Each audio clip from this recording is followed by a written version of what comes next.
Kita beralih ke sorotan lain, saudara. Seorang santri di Kabupaten Aceh Barat, Aceh diduga mengalami tindak kekerasan yang dilakukan oleh istri pimpinan pesantren. Kasusnya dilaporkan ke polisi. Dugaan kekerasan santri terekam dalam video. Korban diduga mengalami tindak penganiayaan dengan air cabai.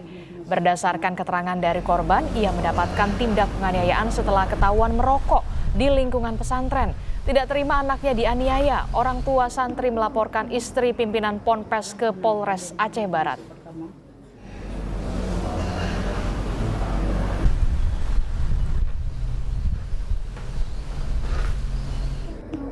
Selanjutnya kita langsung melakukan pemeriksaan secara intensif kepada korban, kemudian saksi-saksi juga. Hari ini kita sudah melakukan juga pemeriksaan atau mengamankan yang kita duga pelaku penyiraman air cabai ini kepada salah satu santri.